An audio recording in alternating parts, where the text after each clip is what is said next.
boa tarde. O programa Gente que Fala está começando pela Rádio Trianon AM 740 de São Paulo, pela Rádio Universal AM 810 de Santos e também pelas redes sociais. Imagens no Instagram, no Facebook, do nosso canal no YouTube, para você acompanhar a nossa jornada de hoje. Aquele convite diário para você curtir, comentar e compartilhar a nossa transmissão. Também participar pelo WhatsApp, 973350038 é o número, 973350038. Eu sou o Mauro Friesman, 12:01, e vamos apresentar os nossos convidados de hoje. Segunda-feira, iniciando mais uma semana por aqui, vamos com empenho, vamos com dedicação e saúde para todos. Com a gente, nesta nossa conversa, para análise e debate dos assuntos propostos hoje, o industrial, o empresário André Matarazzo, ex-vereador paulistano, também foi secretário de subprefeituras na cidade de São Paulo, além de muitos outros cargos na vida pública, como você ouvinte, como você espectador conhece bem. Tudo bem, André Matarazzo? Tudo bem, obrigado, muito obrigado pelo convite, prazer estar aqui mais uma vez na Rádio Trianon. Obrigado pela colaboração com a gente sempre, André Matarazzo. Também conosco, o ex-vereador paulistano, advogado, Mário Covas Neto. Boa tarde, Covas, tudo bem? Boa tarde, Mauro. Boa tarde, amigos da Rádio Trianon. Muito obrigado pelo convite. Estamos aqui novamente numa mesa boa para discutir os temas atuais. 100%, né? Obrigado pela presença mais uma vez, Covas, essa colaboração com a gente sempre. Anderson Rosa, analista de mobilização de recursos sênior do Instituto Jô Clemente. Boa tarde, Anderson. Muito obrigado pelo convite, agradeço em nome do Instituto Jô Clemente, tá? Pelo convite especial, e para a gente é um prazer participar desta rádio e poder falar um pouquinho da importância da inclusão da pessoa com deficiência intelectual na sociedade. E complementando aqui essa nossa importantíssima bancada hoje, doutor Marco Vinícius Petreluzzi, advogado, ex-promotor de justiça criminal, ex-secretário de Segurança Pública do Estado de São Paulo. Doutor Petreluzzi, bem-vindo mais uma vez ao Gente que Fala. Como vai? Obrigado, um grande prazer, ainda mais com uma mesa tão simpática e muitos deles que eu tinha alguma saudade, porque, infelizmente, nesses anos terríveis, né, nós todos nos afastamos, mas, enfim, grande prazer estar aqui mais uma vez. Prazer tê-lo conosco mais uma vez. Vamos lá, minha gente, 12:03, nosso primeiro assunto do programa, nosso primeiro assunto da semana, as medidas adotadas pelo governo para reduzir impostos em diferentes frentes vão gerar um custo de pelo menos 54 bilhões e 200 milhões de reais para a União, estados e municípios em 2022. Além disso, os cortes continuarão reduzindo receitas dos cofres públicos no próximo mandato presidencial, e o impacto pode ficar ainda maior, pois o presidente Jair Bolsonaro tem demandado iniciativas para tentar conter a inflação antes das eleições. O IPI, por exemplo, já foi reduzido em 25% há 2 semanas e pode ser cortado ainda mais para alguns produtos nos próximos meses.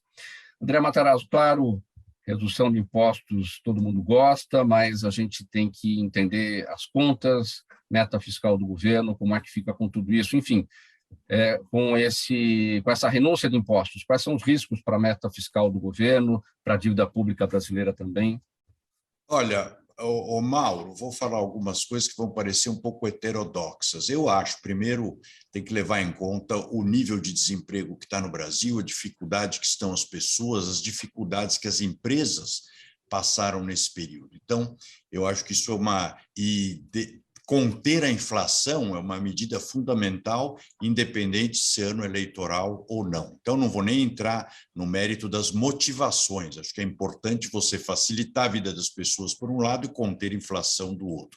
O que é fundamental e que a gente não ouve governo nenhum fazer e falar é a redução de despesas do governo. Porque esse corte de impostos não teria problema nenhum e seria ótimo e positivo e seria uma coisa natural se o governo tratasse de cortar despesas, se o Congresso tratasse de pensar na reforma administrativa, que é essencial para o país. Nós teríamos custos muito menores, juros muito menores e seguramente uma inflação muito menor. Eu acho que esses são os pontos que tem que se pensar.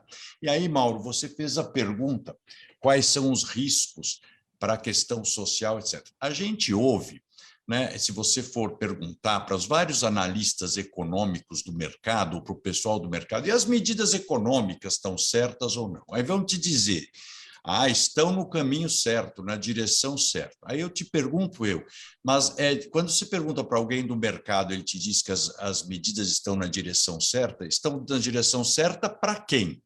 Estão na direção certa para o mercado. E isto há 40 anos no Brasil as medidas vêm certas para o mercado. Eu quero saber quando é que elas estarão certas para o povo, para a população, para quem precisa, para o setor produtivo, para os empregos.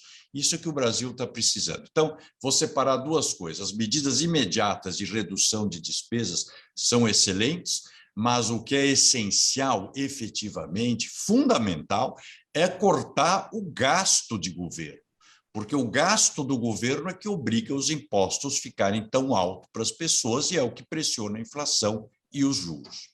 Agora, quando se pensa no povo, se pensa no emprego, quando se pensa no emprego, se pensa no empresário, que é quem dá o emprego, e você, empresário, quer o quê? A previsibilidade. Quando a gente fala de uma redução de impostos pontual, porque isso não é sustentável. A gente vê que é uma situação... Não é sustentável, mas às vezes são reduções de impostos momentâneas em função de um problema, como já aconteceu, estímulo para a linha branca em determinado momento, você faz, que são as intervenções que o governo tem que fazer pontualmente para resolver problemas pontuais e temporários. Você não pode arrebentar a economia, porque aí ela te pega lá na frente. Então, eu espero que seja pontual, por tempo determinado, em assuntos bem específicos. Isso é previsibilidade, porque senão fica difícil trabalhar. Exato. Né? Sim, muito bem. Mauro, me permite colocar uma Claro. outra questão, que é o seguinte. Vamos lá. Se de um lado esse caminho é um caminho, eu diria que para reaquecer a economia, para você retomar a atividade econômica tal antes da pandemia, tudo, ou seja, ele é muito bem-vindo, porque isso você pode aumentar o nível de empregos, aumentar a renda, aumentar, enfim, a atividade econômica como um todo. Por outro lado, a gente tem que lembrar que recentemente foi aprovado um orçamento secreto. Ou seja, você se permitiu fazer uma série de gastos extras, agora se reduz receita, e no final das contas, como é que vai pagar? Como é que vai se equilibrar essa conta? É isso que tem que se pensar um pouco também, né? Ou seja, é contraditória a ação do governo quando deixa ter um aumento de despesas através de um orçamento secreto e, ao mesmo tempo, vamos reduzir receitas estimulando a economia. Acho que há um descompasso entre as duas coisas. Vou fazer um parênteses muito bem lembrado, Mário, porque agora inventaram essa coisa nova do orçamento secreto na conta despesas da nação, que você nunca lembra. A gente fala despesas, estamos falando de despesas administrativas. O Mário tem razão. E agora é isso, esse orçamento secreto, que aí você nem sabe bem do que se trata. Doutor Petreluzzi, seu olhar sobre esse tema. Não, eu acho que até o que o Mário falou, eu estava pensando no orçamento secreto, mas além do orçamento secreto, você tem uma série de outros escapes de dinheiro público, né? que estão, inclusive, cada dia mais abertos, tendo em vista a aliança política que o governo federal fez, com figuras que todos conhecemos, do Centrão e tal, cujo fisiologismo é histórico, conhecido. Né? Eu concordo que há coisas que são conjunturais, por exemplo, a questão do petróleo, a questão de coisas emergenciais, da guerra, que você precisa tomar certas providências, cortar impostos, isso é ninguém será contra esse tipo de coisa, mas quando você examina o conjunto da obra, você vê a impressão digital de uma série de coisas que devem favorecer o governo nas próximas eleições, né? E eu, em particular, acho que esse governo é uma das piores coisas que já aconteceu para o país. Então, qualquer coisa, a gente precisa mostrar, apontar, né? Tudo isso todos os objetivos e todas as coisas escondidas que existem dentro dessas medidas. Anderson Rosa, seu olhar sobre esse tema, por gentileza. Eu trouxe aqui o Fábio, tá? Nós somos aqui do Instituto João Clemente. só que o nosso olhar é mais bem voltado para a parte da inclusão social, né? Então, para a gente, né, com a parte de isenção fiscal, nós temos projetos ligados à isenção de imposto de renda, né? Que para a gente beneficia muito, ainda mais quando a gente fala de um ano atípico, né? Que veio aí pós de uma pandemia, tá? Eu vou falar um pouquinho aqui, por exemplo, nós temos projetos ligados à FUNCAD, né, e ao FECAD, que toda pessoa física pode destinar uma parte do imposto de renda, né, que ela tem para pagar do seu imposto devido para projetos sociais. E para o Instituto José Clemente é muito importante, que acaba atuando diretamente no nosso foco, né, que é na inclusão da pessoa com deficiência intelectual. Então, para vocês terem uma ideia, né, não sei se todo mundo sabe, mas nós estamos em um mês, né, entrando agora já em abril, então, até o dia 29 de abril, os brasileiros têm a chance de declarar uma parte, né, de destinar uma parte do seu imposto de renda para projetos sociais. E para nós, Instituto José Clemente, é muito importante. Através desses projetos, nós conseguimos realizar, né, a avaliação global do desenvolvimento de crianças que tiveram algum tipo de alteração no teste do pezinho, tá? A realização do diagnóstico precoce da deficiência intelectual, a inclusão profissional de pessoas com deficiência intelectual no mercado de trabalho, a inclusão social da pessoa idosa com deficiência intelectual, tá? E também a capacitação de profissionais da rede de garantia de direitos de crianças e adolescentes com foco na deficiência. Então, para nós, uma organização social, é muito importante. Esses projetos com isenção fiscal, ele vem para atuar no nosso dia a dia, para garantir o que a gente faz de melhor, que é incluir pessoas com deficiência intelectual. Bem, depois a gente vai falar um pouco mais a respeito, Anderson, o caminho das pedras para tudo isso, como é que o contribuinte, né, no momento aí da sua declaração, deve fazer para encaminhar aí as suas demandas para as entidades, né, para a PAI, para Jô Clemente, enfim. Vamos aqui seguir, 12h13, com o próximo tema. Após uma onda de anulações de sentenças e provas da Lava Jato e novos entendimentos sobre o alcance da operação, políticos que foram alvo de investigações por corrupção enxergam sinal verde para se reposicionar no cenário eleitoral. Em outubro, o ex-presidente Luiz Inácio Lula da Silva, que chegou a ser condenado em terceira instância, não será o único a ter o seu nome de volta às urnas. As movimentações são resultado direto de decisões do Supremo Tribunal Federal, como a que passou a não permitir prisão após condenação em segunda instância e a que anulou sentenças por considerar que a vara de Curitiba não era competente para julgar parte dos casos. Cobras um cenário que a gente não imaginava há alguns anos atrás, né? Ver nomes condenados na Operação Lava Jato de volta às urnas, né? Eu diria que nem de anos atrás, de meses atrás, né? Assim, mais recentemente até. Veja, nós temos uma base legal, um instrumento legal, um ordenamento jurídico que permite que a gente tenha convivência entre todos nós. A gente prega a obediência às leis. Ora, se a lei coloca que a pessoa não pode ser candidata se tiver a condenação, na medida em que uma eventual condenação foi anulada, a pessoa não foi condenada, portanto, ela pode ser candidata, sim. E acho que é legítimo que não tenha condenação, por que não você? O que me causa assim, uma certa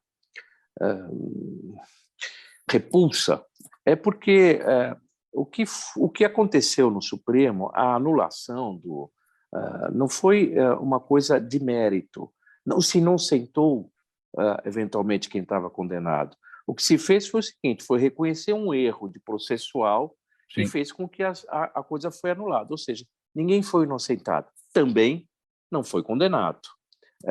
Portanto, não dá para os candidatos que eventualmente estejam nessa condição dizerem hoje, olha, eu fui absolvido pela justiça. Não foi. Ele simplesmente não chegou a... Até porque existem algumas situações que não retornam mais. O caso dos condenados, ou ex-condenados, ou não mais condenados serem candidatos, ok. Mas como é que fica, por exemplo, todo o dinheiro que foi devolvido nas delações premiadas? Bom, delação premiada é alguém que resolve fazer um acordo com a justiça, ela própria reconhece que foi feito as coisas e resolve ressarcir o erário pelo prejuízo que causou, né?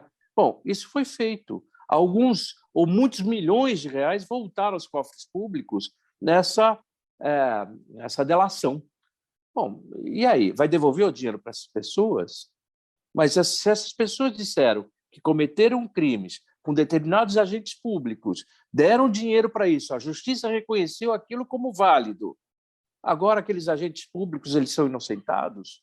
Há um descompasso aí, né? Descompasso total. Total. E o pior é o seguinte, é que a população, se não estiver atenta e bem informada, ela vai ser ludibriada. Ela vai acabar achando que realmente houve uma grande injustiça nesse tempo todo e essa injustiça acabou levando à condenação de alguém que não merecia ser condenado. É isso. Doutor Petroluzzi, aquela pergunta que fica no ar, se não há condenação e também não há absolvição e a pessoa ela ainda pode ser julgada, ela pode ser condenada, ela pode ser absolvida. Veja bem, Mauro, na verdade, nós temos uma coisa é o que é real, outra coisa é o que é a sensação, né? Se nós olharmos todo o procedimento da Lava Jato, de outras operações que foram feitas no Brasil nos últimos 10 anos, nós vamos ver que a grande maioria dos casos continua íntegro, né? Continuam pessoas presas, continuam, como o Covas falou, quer dizer, a questão das colaborações que significaram um aporte de alguns bilhões de reais para o erário, continuam presentes, tudo certo. Alguns casos foram anulados. Não podemos passar a impressão que todos foram anulados, né? O que absolutamente não é verdade. Muitos foram anulados. Os processos criminais são difíceis. Eu fui promotor criminal a vida inteira. Eu sei que como é difícil você juntar todas essas provas. As colaborações premiadas elas foram um avanço para ajudar nessa direção, mas não basta o princípio da colaboração premiada, chamada de delação, é que ninguém pode ser condenado só por um delator. Tem que haver provas de corroboração. Em muitos casos havia, em outros não se conseguiu, né? Então, a gente precisa balancear um pouco as coisas, né? Porque nós brasileiros temos esse hábito. Aconteceu uma coisa, então nada mais presta. Não é bem assim. Em relação especificamente ao que você me pergunta, vamos lá, no caso específico do ex-presidente Lula, não há mais possibilidade de julgamento porque os fatos prescreveram, né? Ele atingiu 70 anos de idade, isso faz que automaticamente os prazos de prescrição sejam reduzidos à metade, então os casos dele acabaram prescrevendo.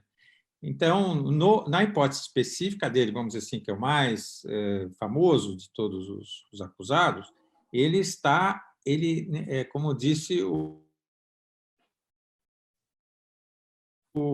Covas, ele não está nem condenado, nem absolvido. Ele é o nada, quer dizer, o fato que aconteceu é o esquecimento, é a prescrição. Há que ser esquecido do ponto de vista jurídico, evidentemente, né? Mas, assim, a gente precisa julgar todo este processo com alguma distância histórica. Nós estamos muito perto ainda desse processo para fazer um julgamento definitivo. Eu acho que houve coisas boas, houve coisas erradas, houve excessos, houve uma série de acidentes de percurso. Mas eu acho que com o tempo, nós vamos poder examinar isso, que foi um fato, um evento importante na história brasileira.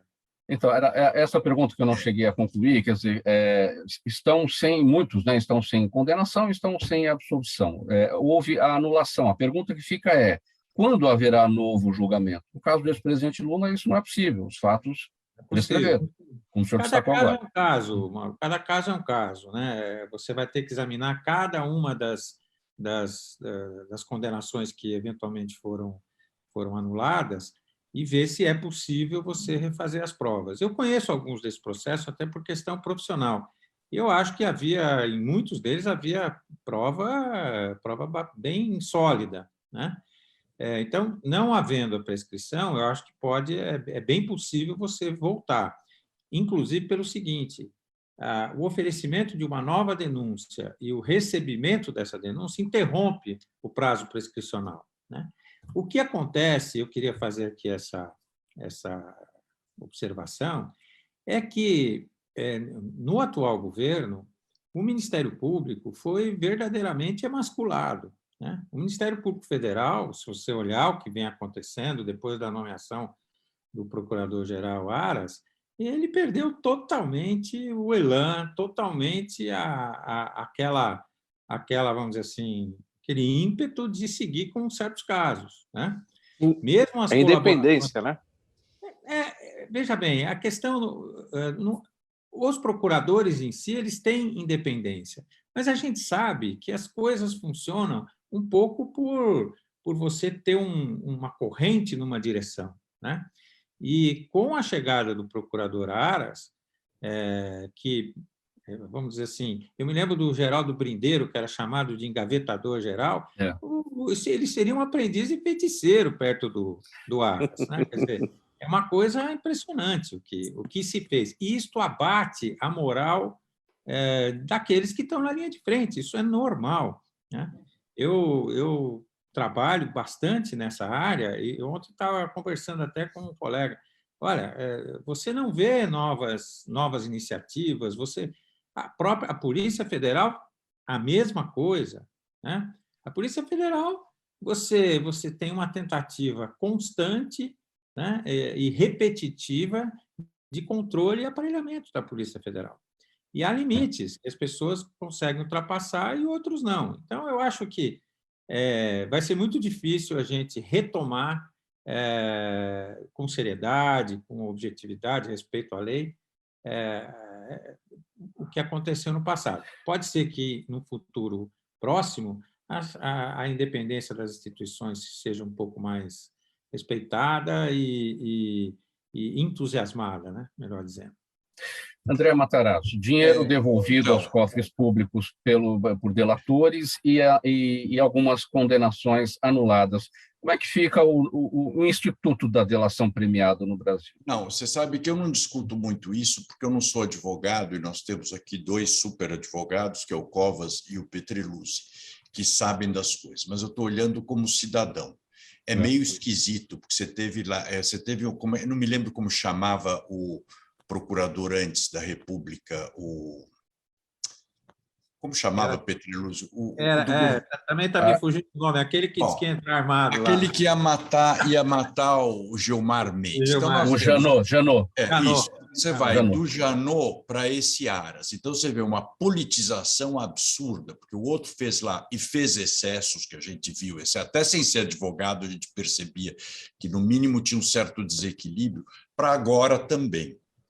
Então, de repente, nós vamos ver eleitas várias pessoas que têm um passado para lá de duvidoso, né? Porque, tudo bem, pode ser que as tecnicalidades tenham anulado algumas coisas, mas a malversação de fundos ela está óbvia. Aliás, basta olhar o balanço da Petrobras, não precisa fazer nada, não precisa ser jurista.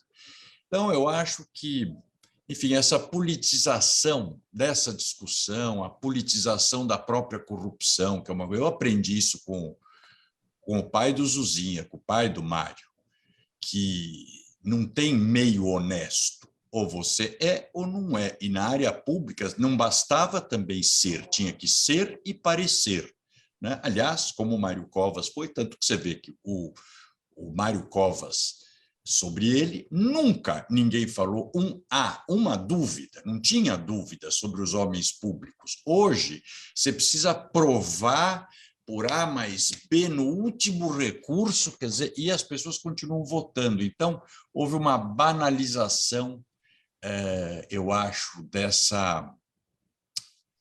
da ética, né? Banalização da boa ética, das boas medidas. O que a gente assiste é isso. Infelizmente, o Ministério Público, um puxou de um lado, outro puxou do outro.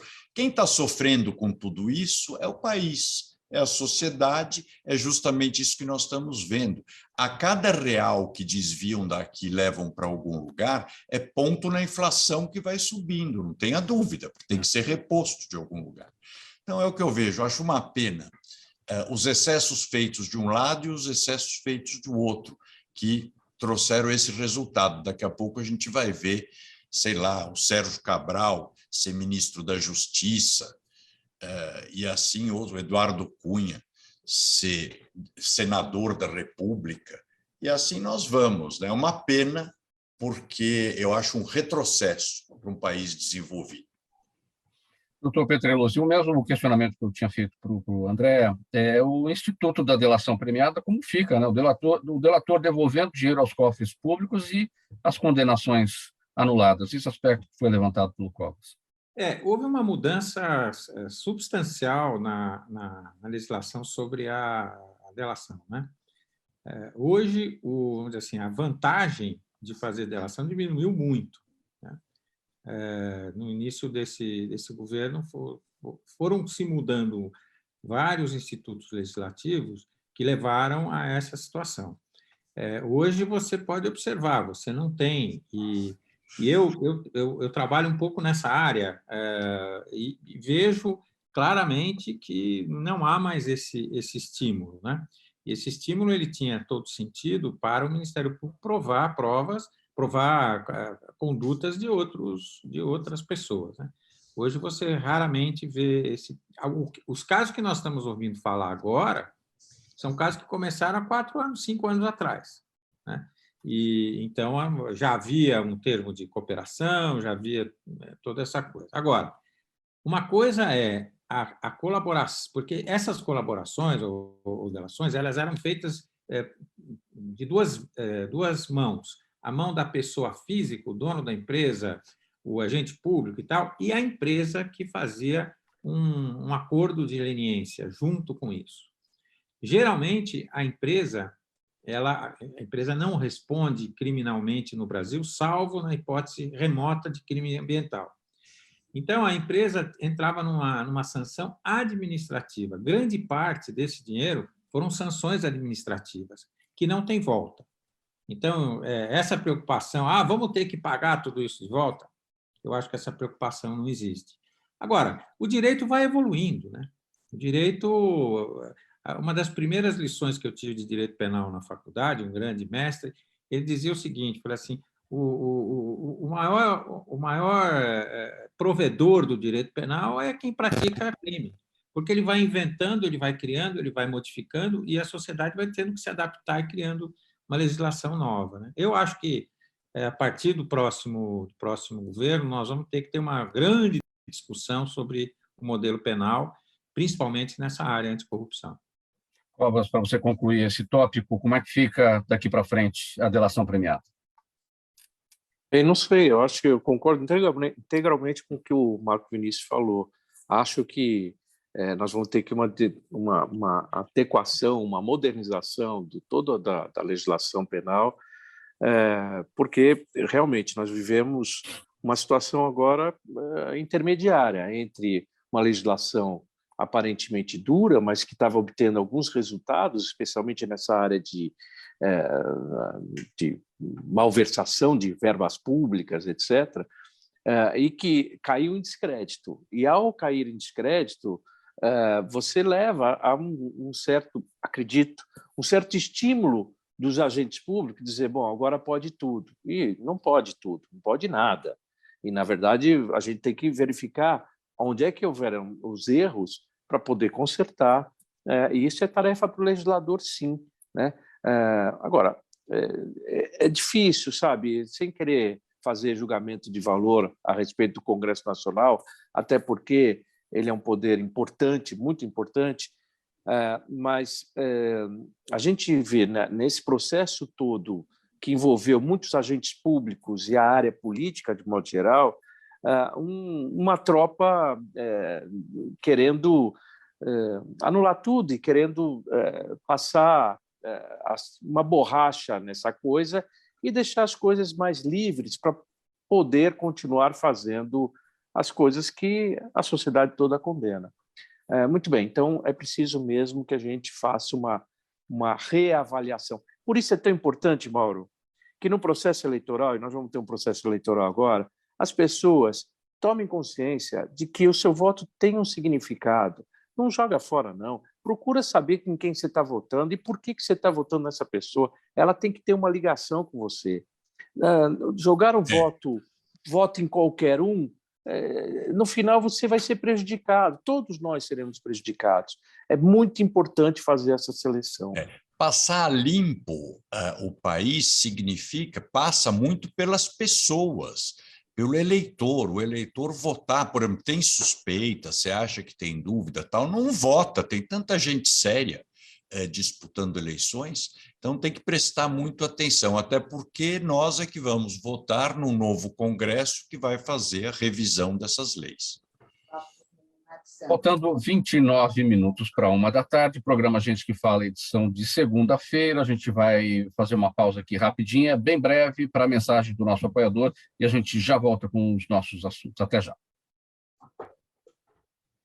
Toda ação estratégica de sucesso tem um componente fundamental, um instituto de pesquisas ético, rápido e preciso. Afinal, é ele que vai fornecer informação confiável, sem achismos e palpites. E isso, numa época de mudanças rápidas e repentinas, é fator crítico de sucesso. A Orbis é um instituto de pesquisas que une precisão e confiabilidade estatística com a mais alta tecnologia de pesquisas do mercado. Tem inteligência artificial, robótica, big data, entre outros recursos, para que você tenha uma informação correta, confiável, com o menor custo e no menor tempo possível. Na sua próxima ação, seja ela corporativa ou política, comece pela Orbis, porque com a informação correta você vai mais longe, mais rápido e com mais segurança. Faltando 28 minutos para 13h agora, a Rádio Trianon AM 740 São Paulo, Universal AM 810 Santos, redes sociais também. Este é o programa Gente que Fala, edição de segunda-feira, e você acompanhando aqui a análise e o debate dos nossos assuntos de hoje. Senadores na linha de frente da tramitação do projeto de lei que beneficia colecionadores, atiradores e caçadores dizem estar sofrendo ameaças, além de se tornarem alvos da pressão de lobistas de armas e até do clã Bolsonaro. No início deste mês, parlamentares alegaram que uma série de novas modificações no texto dificultou o andamento da proposta. As mudanças incluíam conceder porte de arma para defensores públicos, agentes socioeducativos e membros do Congresso. A inclusão de novas categorias gerou muitos questionamentos e críticas de parlamentares. Doutor Petreluzzi, a que ponto chegamos, né, essas ameaças aos senadores? Felizmente, algumas delas foram descobertas, né? Foram das pessoas que fizeram, algumas das pessoas, né, que fizeram as ameaças foram identificadas na semana passada. Esse é um assunto explosivo, né? Até por se tratar de arma, né? Mas, e assim, quando você abrir um pouquinho a porta, né? Saímos do velho Estatuto do Desarmamento e o governo tentou, até por um compromisso eleitoral, né, de flexibilizar um pouco a questão do uso da arma. Você abriu uma porta que muita gente que é a favor de liberalizar totalmente as armas está tentando aproveitar, e alguns deles usam esse caminho. Eu conheço várias pessoas que eu respeito que defendem a liberação das armas. Eu sou contrário, sempre fui. Acho que quanto mais restringir arma, menos você vai ter violência por arma de fogo. Isso é estatístico, né? Se você tiver mais armas, evidentemente que você tem veias de escape das armas, mas também há quem defenda o contrário. Mas tem que ser feito num ambiente civilizado, né? E, infelizmente, esse grupo político que atua nessa área é tudo menos civilizado, né? Eles são a favor da arma porque eles querem atirar, sei lá, fazer o quê, mas fazem de uma forma horrorosa, anticivilizatória, né? Veja-se que isso, é engraçado, não é uma questão ideológica, né? Porque, por exemplo, nos Estados Unidos, o Partido Republicano é francamente pró-armas, né? Sim. Em Cuba, o maior defensor de armas para todos era Fidel Castro. Então, não é uma questão ideológica, é uma questão que, às vezes, tem a ver com a consciência, tem a ver com a cultura. Tenho amigos, alguns amigos gaúchos, por exemplo, que, por questão cultural, né, são a favor tem natureza civilizatória, no meu modo de ver. Eu acho que quanto mais a gente avançar a civilização, menor a necessidade de armas nós vamos sentir. Mas, enfim, o que se pode é lamentar e esperar que isso interrompa, né, uma tendência que se observa de maior liberação das armas de fogo. Se olhar sobre esse tema, Covas, compartilha das avaliações do Dr. Petreluzzi? Completamente, sim. Mas eu queria só dizer uma outra coisa. Eu acho que num processo legislativo, quando você vai discutir uma lei, uma modificação, etc., o debate tem que ocorrer mesmo. E ocorre com gente a favor e contra as coisas, né? Talvez neste caso, e por isso eu saúdo o fato de estar tendo um debate, para você chegar... Por que o debate é importante? Porque, no final, você vai apurar o que uma maioria pensa a respeito para chegar num texto que atenda a maioria. Então, nada contra a discussão. Talvez o tema acabe fomentando um tipo de defensor que é um defensor mais agressivo, vamos dizer assim, né? E, portanto, a forma de convencimento não se dá muito no argumento, mas na pressão e na força. E talvez isso explique um pouco a situação. Mas acho também que esse processo é uma discussão complicada, difícil. Eu já tive momentos em que eu fui a favor, já tive momentos que eu fui contra. Confesso que tenho argumentos para mim, no meu convencimento, positivos e negativos para ambos os casos, e para mim a discussão é hiper importante para eu mesmo me convencer do caminho melhor para ser trilhado. Agora, acho que nesse caso específico tem a ver muito com os defensores do armamento, que são pessoas eventualmente mais contundentes na sua argumentação, vamos dizer assim. Esse aspecto que você... Sim. Fala, André. Mauro, eu acho isso que o Mário falou, também concordo. A turma mais Rambo, assim, deve ser mais defensor das armas. Agora, o que a gente percebe é que no Congresso também o pessoal fica com muita reclamaçãozinha de que é pressão. Tem pressão de todos os lados. O Congresso sem dúvida. Assim, como a Câmara dos Vereadores é assim, gente nas galerias gritando, jogando coisa na gente quando votava. E agora você está num Brasil, como disse o Marco Petreluzzi, passando por uma das piores fases nesse sentido, onde os debates acabam interditados, você não pode ter nuances. Ou você é a favor, e aí um lado te xinga, ou você é contra e o outro lado te xinga. A sensação que dá é que parece que não tem meio termo. E essa discussão das armas é típica de que tem meio termo. Tem justificativa gente no campo querer arma, por exemplo, dependendo onde mora, etc, etc.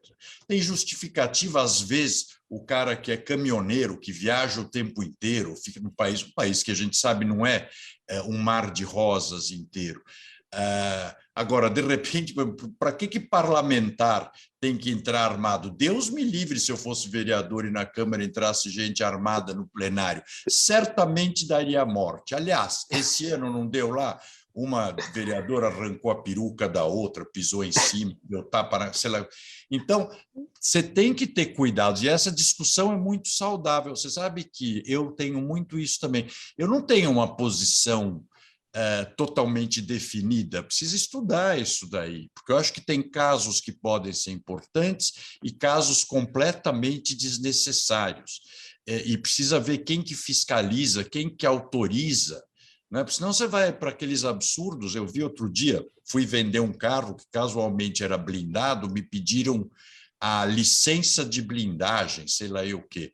Eu falei, que licença de blindagem? Bom, resumo da ópera, tem que ter uma autorização do Exército, que eu nunca soube, para o carro ser blindado. Me explica para quê, né? Precisa ter essa blindagem. Enfim, mas eu digo, é um assunto que tem que ser discutido, não burocratizado e muito menos liberalizado com uma regulamentação sem pé nem cabeça, porque isso implica em vidas. Você me permite só dar mais um pitaco? Uma das coisas que mais me impressiona na questão da discussão da posse de arma de fogo é que as pessoas não notam, elas pensam apenas no se proteger, né? Elas não notam que ela, portando uma arma de fogo, ela é capaz de cometer um crime que ela não cometeria. Claro, é. Eu me recordo de uma... Não, Marco, desculpa te interromper, um parênteses do que você falou. Dá um tiro, se mete e liquida a vida lá. Liquida, né? Olha, eu vou dar um exemplo. Eu tive uma discussão forte, assim, boa, né, com o antigo diretor de jornalismo do Estadão, Pimenta Neves, que, por estar armado, num momento da sua vida, ele acabou matando uma pessoa. E depois eu o vi preso e ele me falou, olha, realmente eu não tinha atentado para essa questão. Se eu não tivesse armado naquele momento, teria dado um tapa, teria feito uma coisa, teria feito outra. Estar armado é um risco. E as pessoas não entendem isso. É um risco de duas vias, de você praticar um crime e porque você não é um exímio portador de saber mexer, porque as pessoas acham que todo mundo é James Bond. Vai lá, saca a arma e tal, não sei o quê. Essa pessoa tem grande chance de ser morta e tem grande chance de fornecer arma para bandido. Né? E o que o Petreluzzi está falando, outra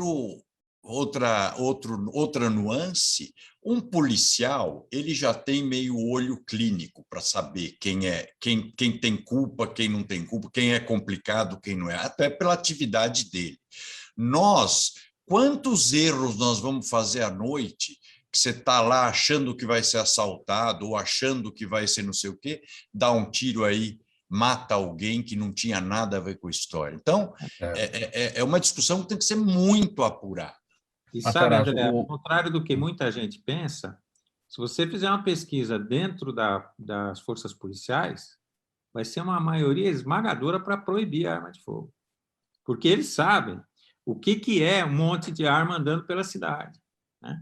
E não adianta, se aumentou o número de armas, se aumenta o número de roubo de armas, se aumenta, enfim, uma série de condicionantes aí dessa discussão. O Matarazzo, o doutor Petreluzzi falou do risco de estar armado e lembrou do caso do jornalista Pimenta Neves, e você, Matarazzo, citou os eventuais rambos. Né? A gente vai aqui para a própria nota aqui, que eu acabei de ler, dos senadores que são contrários sofrendo ameaça, ou seja, é o estímulo aos rambos de fora, né, para intimidar os parlamentares. Mas posso dizer, intimidar parlamentar, todo mundo intimida sempre, principalmente ultimamente que parlamentar não está lá com essa imagem maravilhosa. Mas intimidar na ameaça da bala, né? Mas posso te falar, a gente como vereador, isso eu me lembro que foi das coisas que me chamou a atenção, é a forma como as pessoas já se dirigem para você. Eu me lembro quando fazia campanha para o Fernando Henrique em 94 e quando eu fui vereador em 2015. O cara já chega na sua com a mão no seu nariz. Ele está tão pelas tampas da ineficiência do Estado que, quando ele tem acesso ao Estado, ele já chega muito irritado. E pode ser mesmo também, mal, o que você está falando. Um desse vai lá e te mata porque acha que é culpa sua, te esfaqueia, como a gente já viu por aí, porque não gosta do cara. Então, é uma discussão, acho que todos aqui chegaram à mesma conclusão, né? Tem que ser feita com muito cuidado e muito debate, não pode interditar o debate. Cova, você finaliza aí? Não, todo mundo acho que já disse, nós estamos absolutamente de acordo, todos nós. Talvez individualmente cada um de nós tenha um pouco mais convencimento da liberalidade ou não, mas no final o debate é super importante, você forçar a barra de uma situação não é conveniente enfim, eu acho que a gente está de comum acordo nesse tema. Muito bem, faltando 15 minutos para 13h, programa Gente que Fala, edição de segunda-feira, aqui pela Rádio Trianon, AM 740 São Paulo, Universal AM 810 Santos e também pelas redes sociais. Anderson, vamos falar o seguinte: os brasileiros têm até 30 de abril para enviar suas declarações de imposto de renda de 2021 e o que muitos não sabem é que é possível direcionar parte desse imposto para as instituições filantrópicas, ajudando quem precisa, sem nenhum custo adicional. Para auxiliar quem quer ajudar, o Instituto Jô Clemente, a antiga APAI, disponibiliza em seu site um passo a passo, com todas as orientações e um modelo de carta de direcionamento que deve ser preenchida e assinada após a doação. Quais são os passos, então? Qual é o caminho das pedras, Anderson, para quem quer destinar o seu imposto para as instituições? Olá, pessoal. Antes de falar um pouquinho do passo a passo, eu gostaria de falar bastante da importância, tá, para o Instituto João Clemente, a destinação de parte do imposto de renda nesse momento que nós estamos vivendo agora, né? Toda pessoa física, ela que opta pela declaração completa, ela pode destinar parte do seu imposto para projetos sociais. Neste momento agora, em março, toda pessoa física tem até o dia 29 de abril para destinar até 3% do seu imposto devido para algum dos nossos projetos sociais, tá? Então, esses projetos, eles vêm para auxiliar, né, o nosso dia a dia e para que o Instituto João Clemente cumpra o seu propósito, que é incluir as pessoas com deficiência intelectual na sociedade, tá? E para quem não sabe, o Instituto João Clemente é a antiga PAI de São Paulo, tá? Nós existimos há mais de 60 anos, inclusive agora em abril completaremos 61 anos de existência, tá? E são aí mais de 60 anos, incluindo pessoas com deficiência intelectual, tá? Então, basicamente, o passo a passo para destinar parte do seu imposto de renda, a pessoa física aí bastará seguir, né, o passo a passo que encontra-se no nosso site, ijc.org.br, na aba Como Ajudar, Pessoa Física e Direcionamento do Imposto de Renda. Lá tem todo o passo a passo, onde que ela deve ir, lá ela tem que seguir o passo a passo no programa da declaração de imposto de renda, o que ela tem que declarar. Então, tem tudo isso resumido de forma muito simples lá. Nós temos projetos ligados ao Fundeca, ao Funcad e ao FECAD, tá? Que são projetos aqui no estado de São Paulo e no município. Eu tenho Anderson, o que foi possível fazer no ano passado, por exemplo, com esse dinheiro, esse imposto que foi direcionado pelo contribuinte? Eu tenho o Fábio aqui comigo, que vai falar também um pouquinho dessa importância, o que a gente conseguiu fazer, quais são os nossos próximos desafios com relação ao projeto incentivado. Tá? Olá, Mauro. Boa tarde. Mário, olá, boa tarde. Marco, boa tarde. Peruzzi, André, boa tarde. O que foi possível fazer, né, com a pergunta do Mário do Mauro foi bem direcionada, né? O que foi possível fazer com os recursos que foram destinados ao Instituto João Clemente no período de 2021? Nós atendemos, por meio desses recursos incentivados, cerca de quase 4.000 crianças, né, realizando aí o atendimento ambulatorial com um trabalho de diagnóstico da deficiência intelectual. Fizemos também um trabalho, atendemos cerca de quase 200 adolescentes e jovens, com a inclusão desses jovens com deficiência intelectual no mercado de trabalho, no mundo do trabalho. E também atendemos crianças, 1.100, 1.200 crianças na defesa e garantia do direito delas, né? Então, as pessoas que têm deficiência intelectual, elas têm ou deficiência ou qualquer tipo de deficiência, ela tem alguns garantidos preconizados na legislação brasileira. E nós temos um trabalho que é o jurídico social, que visa atender essas famílias e essas crianças e adolescentes na busca desses direitos, na garantia desses direitos, como, por exemplo, o transporte público gratuito, o direito a receber um recurso do governo federal diante a lei de... Eu esqueci agora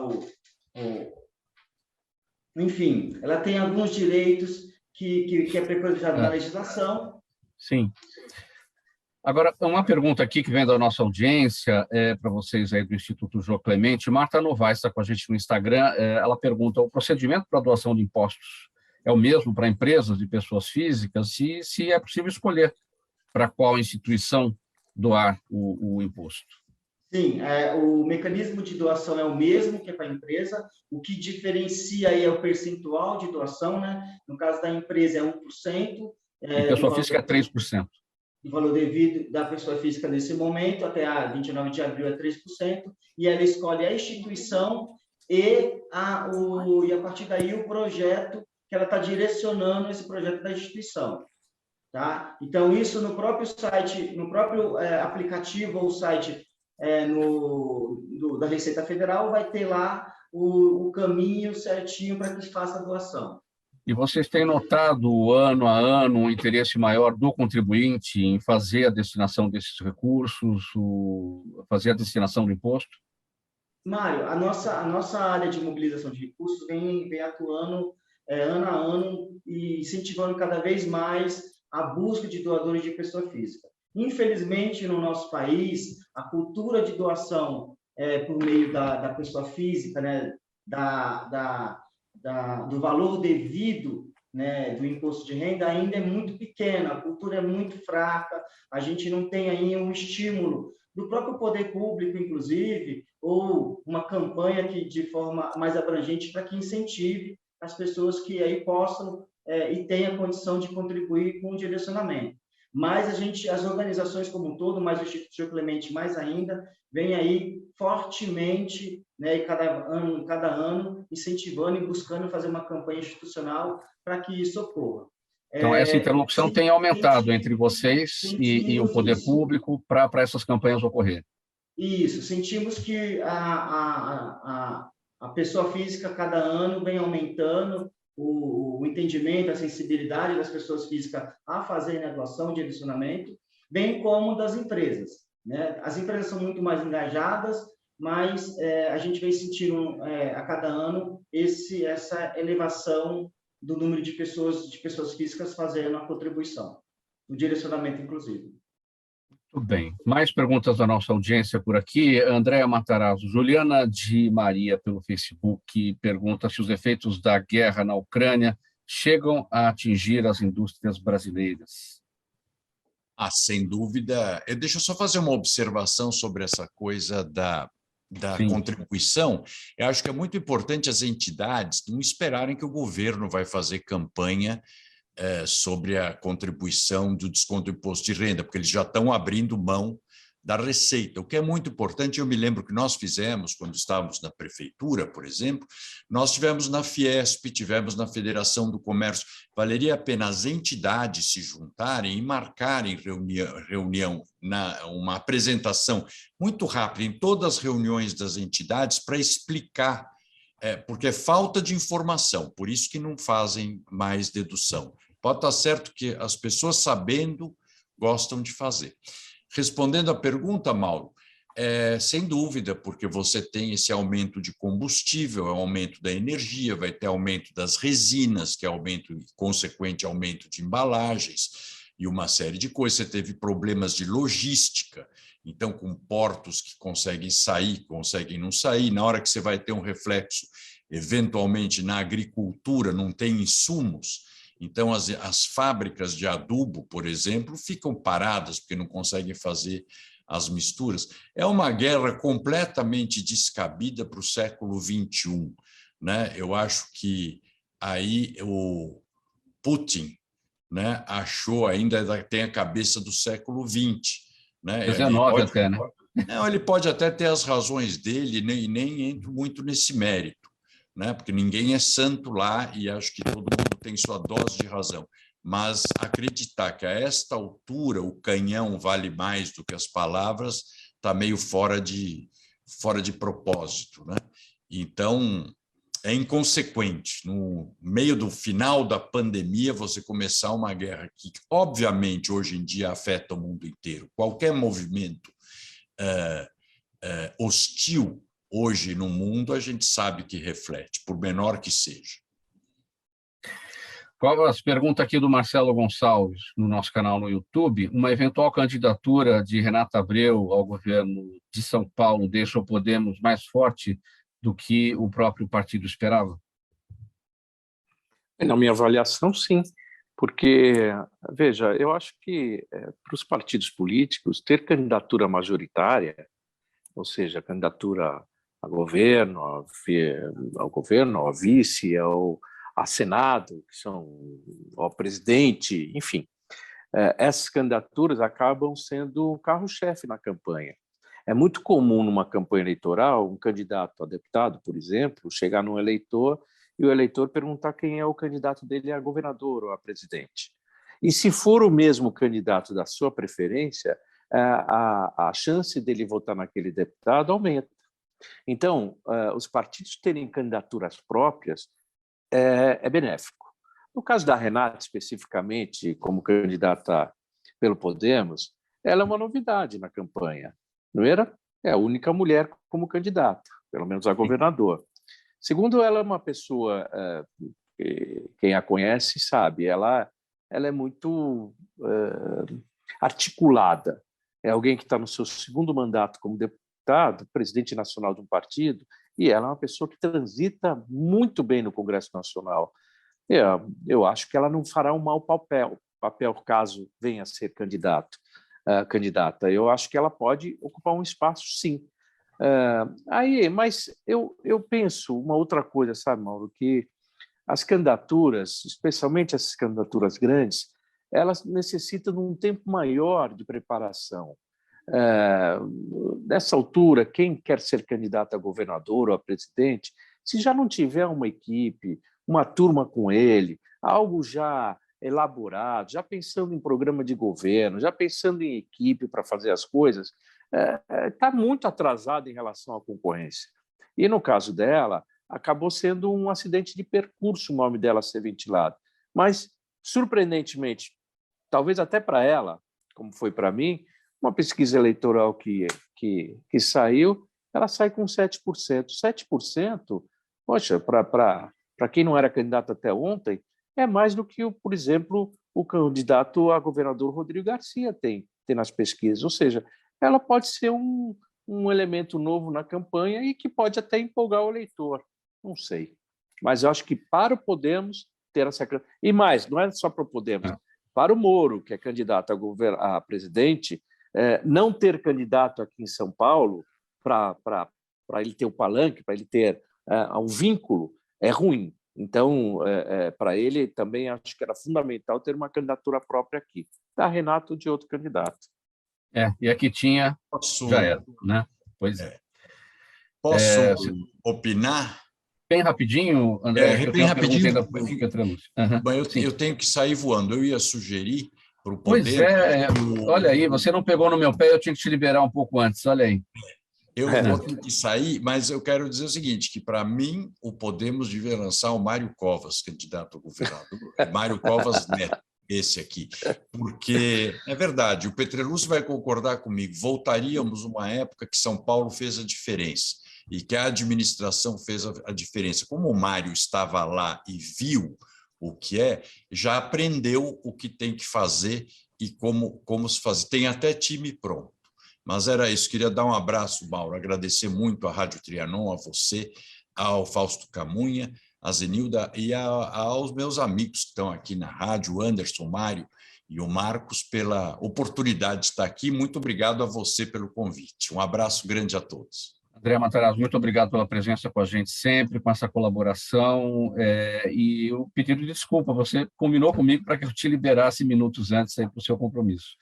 E aí a conversa tão boa aqui, a gente acabou emendando uma coisa na outra. Esse é o ponto bom da história, a conversa muito boa. Mas até a próxima. Obrigado, um abraço, André. Tchau.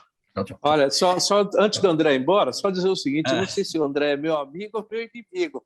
Ao falar isso, de qualquer forma, uma coisa ele é, um sujeito muito bondoso. Muito obrigado, André, pela mais amigo que você imagina. Um abraço. Tchau. Doutor Petrelúcio, o seu Jaime do Jardim Bonfilholi pergunta se o crime de corrupção pressupõe sempre que haja o corrompido e o corruptor. Sim, mas basta para a caracterização do crime o oferecimento de vantagem, né, da parte do corruptor e da parte daquele que é agente público, né, basta a aceitação. Quer dizer, não é necessário que as coisas efetivamente aconteçam, né? Aí são crimes que a gente chama de consumação antecipada, não precisa chegar nos finalmente, vamos dizer assim, né? Basta ficar nos entretanto. Vamos pôr um ponto final nessa nossa edição do programa Gente que Fala de segunda-feira. O agradecimento de toda a nossa equipe, a vocês todos. Muito obrigado pela presença. Estiveram com a gente hoje o ex-vereador paulistano, Mário Covas, o Anderson Rosa, analista de mobilização de recursos sênior do Instituto Jô Clemente, a antiga APAI, o ex-promotor de Justiça Criminal, advogado, ex-secretário de Segurança Pública de São Paulo, Dr. Marco Vinícius Petreluzzi, e o André Matarazzo, que já se despediu, empresário, industrial, ex-vereador paulistano, também. Muito obrigado mais uma vez pela presença de todos. Na mesa de som com a gente hoje, o Neildo Neres, obrigado aí pelo apoio operacional com a gente, o Sérgio Souza na gerência técnica da Rádio Trianon, apresentação minha, Mauro Friesman, pauta e redação do Pedro Schiavon, Zenilda Salvato, nossa diretora de produção, jornalista Fausto Camunha, nosso diretor-geral, e você, ouvinte, você, espectador, a razão da nossa presença aqui todos os dias. Musical Trianon a partir de agora até às 18h, depois tem o Radar Paulista com o jornalista Renato Albuquerque, e agora ao vivo as informações do trânsito com a repórter Débora Mendonça, tirando você dos congestionamentos nessa segunda-feira aqui em São Paulo. Obrigado pela audiência. 1h01, pessoal. Tchau, até amanhã.